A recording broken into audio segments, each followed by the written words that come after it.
जाएंगे तो communal clashes होंगे ही होंगे। वो जो राइट विंग है ना, इसका नाम भी लेना पसंद नहीं करते, राइट विंग गवर्नमेंट जो रूलिंग पार्टी है, तो उनका एक ही मुद्दा है, पोलराइजेशन।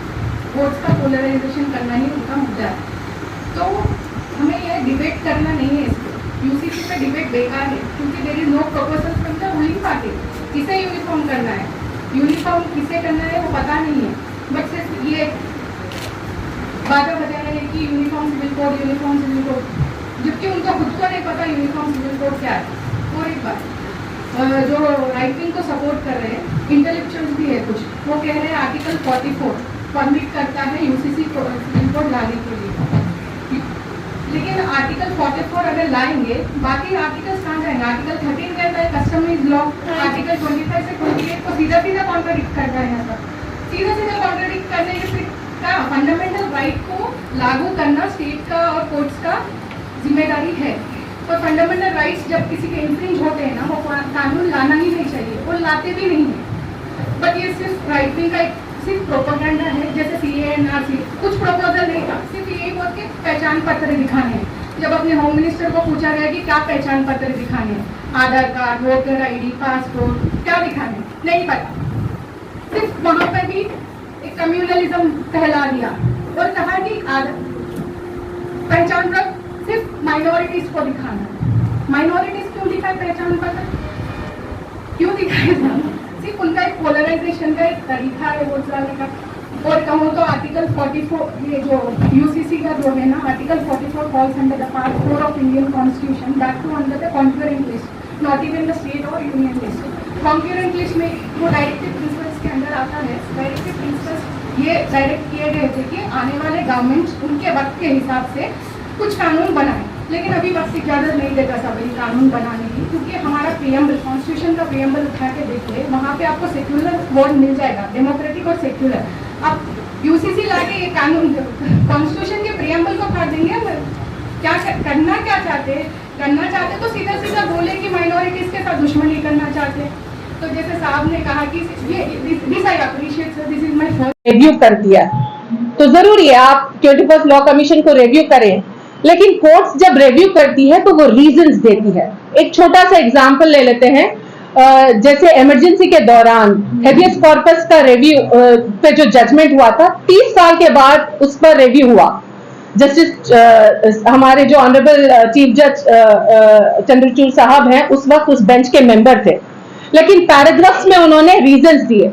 लेकिन आप कोई रीजन ही नहीं दे रहे हैं कि आप यूसीसी के मुद्दे को क्यों उठा रहे हैं। यूसीसी आखिर है क्या? आप किस चीज में यूनिफॉर्मिटी लाना चाहते हैं? कस्टम्स में? क्या सारे कस्टम्स आप एक कर देंगे? और आर्टिकल 13 खुद कहता है कि कस्टम एक लॉ है।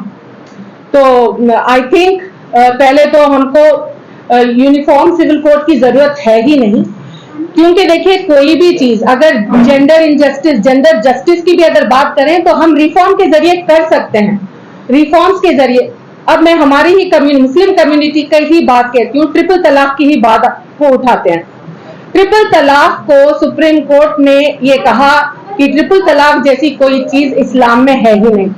तो सारे ग्लोब में, सारी दुनिया में जिस तरह का रिफॉर्म आ सकता है, वो रिफॉर्म आप यहाँ भी लाएं। उसके लिए आपको सारी एक यूसीसी लाने की जरूरत नहीं है। Thank you so much, I think this is more than enough. ले रहे हो, एक प्रोसेस है, एक पार्ट ऑफ द प्रैक्टिस है, तो आवाम से राय ली जा रही है। यूनिफॉर्म सिविल कोड के तहत देखिए 140 करोड़ या 145 करोड़ की आबादी है। हम मुसलमान 12 से 15 करोड़, हद हो गई 18 करोड़ हम मुसलमान हैं। ये हमको उतना खतरा नहीं है, इससे हमको इससे उतना खतरा ही नहीं है। हमको अगर किसी चीज से खतरा है तो हमारे मजहब में हमारे साथ बैठे हुए तमाम हिंदू भाई या सिख भाई, जब इनके ऊपर खतरा आता है तो दीन इस्लाम इसकी तरबियत देता है कि अपने पड़ोस में इनकी हिफाजत करे। तो हमको हमारे दीन पर खतरा है, पहली चीज। दूसरी चीज, यूनिफॉर्म सिविल कोड में अगर मुसलमानों के ऊपर दीन इस्लाम के तुम 2 अगर कानून पर चेंजेस लाओगे, तो चैलेंज के साथ कह रहा हूं, तुमको हिंदू मजहब में 200 कानून पर चेंजेस लाने पड़ेंगे। तुम लाओगे? तुम्हें है हिम्मत नरेंद्र मोदी? नहीं कर सकते तुम। चैलेंज के साथ बोल रहा हूं, जो मेरी बहन ने जो कहा था लॉ कमीशन अपने राइट विंग एक्टिविटीज के ताल्लुक से, कि राइट विंग एक्टिविटीज जिसके इशारे पर नरेंद्र मोदी चल रहे हैं और ये दावा कर रहे हैं कि यूनिफॉर्म सिविल कोड लाया जाएगा, मैं चैलेंज के साथ कर रहा हूं, तुम एक चेंज हिंदू मजहब में कर देखो मोदी को, तुमको उसी राइट विंग एक्टिविटीज ने लात मारकर नहीं निकाला तो बता देना। You are not there enough to do the changes in the Hindu religion. Reason behind, you are only the puppet of the upper caste. Since you are not an upper caste, you are also a BC. तो आप में इतने अधिकारी नहीं है। आप uniformity की जब आप बात करते हो, यूनिफॉर्मिटी आप किस में लाओगे? किसी में नहीं ला सकते आप यूनिफॉर्मिटी। मुसलमानों से मेरी एक ही गुजारिश है कि प्लीज पैनिक होना, डरना और इस तरह से जो है ना अपने आप को परेशान रखना कोई सवाल ही नहीं है। तुम क्या करोगे? एक तो ट्रिपल तलाक तो वैसे हटा दिए, अब बहुत हो गया वो शोहर के इंतकाल के बाद जो इद्दत के दिन 4-10 दिन के उसको हटाने की बात हो रही है, यार तुम हटा लो, लेकिन मुझे मेरी मुसलमान बहनों पर इतना भरोसा है कि वो दीन के हिसाब से 4 माह 10 दिन पूरे गुजारे, क्योंकि उसे आखिरत का खौफ है, अल्लाह का खौफ है, ना कि गवर्नमेंट का खौफ है। और साथ ही साथ मैं तमाम मेरी बहनों से बहुत रियली वेलकम एंड अप्रिशिएट लोग आए हैं, इससे हम लोगों की हिम्मत और बढ़ी है। मैं तो एवरी नाउ एंड देन मैं हर ऑल्टरनेटली मैं अटेंड करता हूँ conferences where I see women sitting but they are not that much well informed to get involve into the discussions.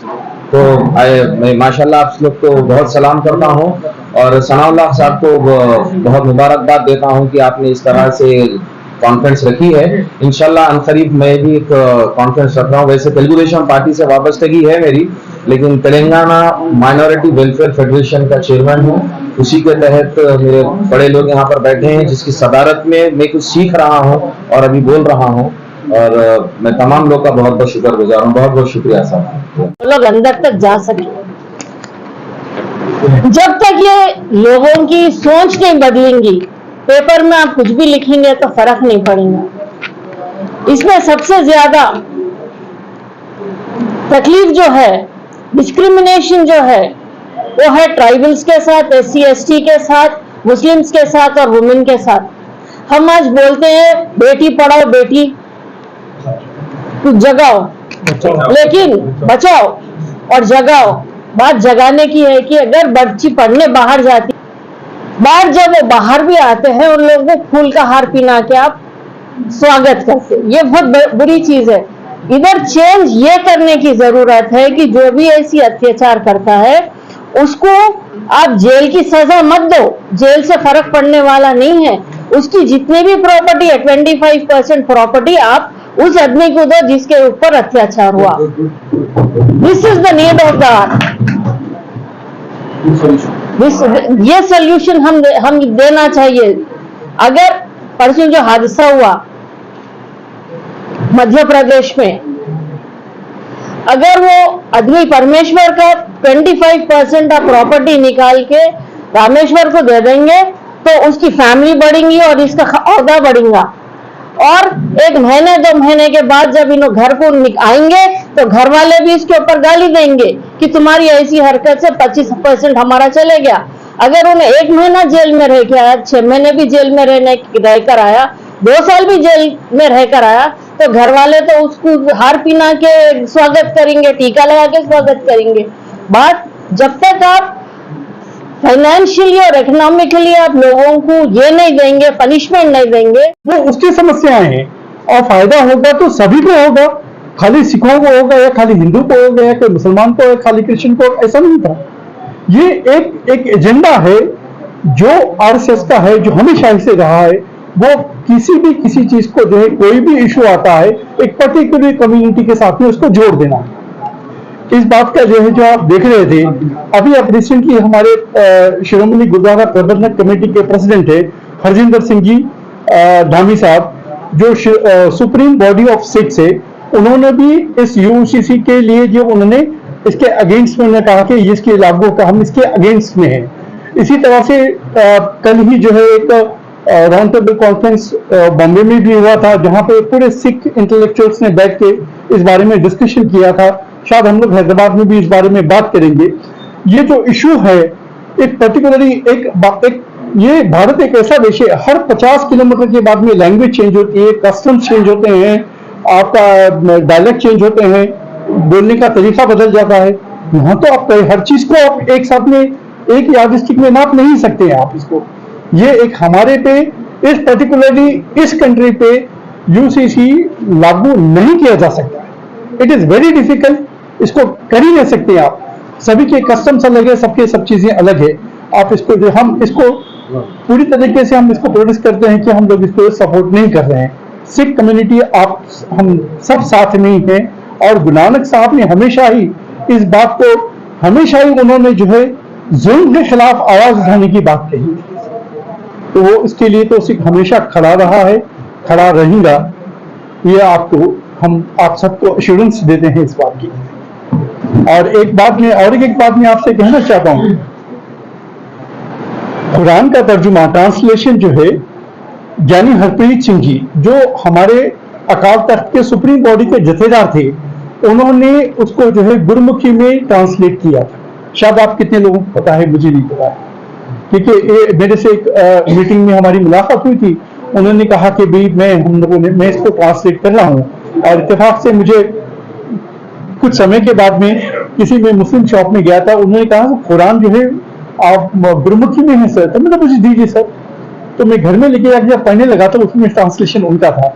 ये खास बात है कि सुप्रीम बॉडी के आप उनको देखेंगे तो वो जो है भेदभाव नहीं करते हैं। तो ये हमको जो है लड़ाने की आपस में बात कर रहे हैं, ये एजेंडा है गवर्नमेंट का कि इसको जो है इसको जो पोलराइज करना है वोट्स को, ये अक्सर मकसद इनका यही पर है। Thank you very much sir. तो मामला हिंदू मुसलमान का ध्रुवीकरण होगा। जब हिंदू मुसलमान का मामला ध्रुवीकरण होगा तो बड़े आसानी से हिंदुओं को बताना संभव हो जाएगा कि देखो आपके लिए हम लोगों ने यूनिफॉर्म सिविल कोड किया, इसलिए मुसलमान विरोध कर रहे हैं, और आसानी से उनको वोट मिल जाएगा। इसलिए मैं आप सभी लोगों को, खासतौर पर मुस्लिम भाइयों को और क्रिश्चियनों को ये अनुरोध करता हूं कि वो यूनिफॉर्म सिविल कोड के लिए विरोध जरूर करे, सड़कों पर उतरने का काम ना करे। उतरते ही हिंदू मुसलमान का ध्रुवीकरण हो जाएगा और ज्यादा सीटों से मोदी और आरएसएस चुनाव जीत जाएगा। ये चुनाव का एजेंडा है, यूनिफॉर्म सिविल कोड का एजेंडा नहीं है। ये जितने जल्दी समझ में आ जाएगा उतनी जल्दी मुझे लगता है हम लोग सही फैसला करने लायक हो जाएंगे। तीसरी बात मैं आप लोगों को बताना चाहता हूं, तो खासतौर पर मुस्लिम भाइयों को, कि आप लोग एससी एसटी ओबीसी को अगर आरएसएस को और भाजपा को कमजोर करना चाहते हो तो एससी एसटी ओबीसी को केवल मुसलमान कमजोर कर सकता है। वो कैसे? एससी एसटी ओबीसी को कल से हिंदू कहना बंद करो, आरएसएस को और भाजपा को हिंदू कहने दो, मुसलमान ना कहे।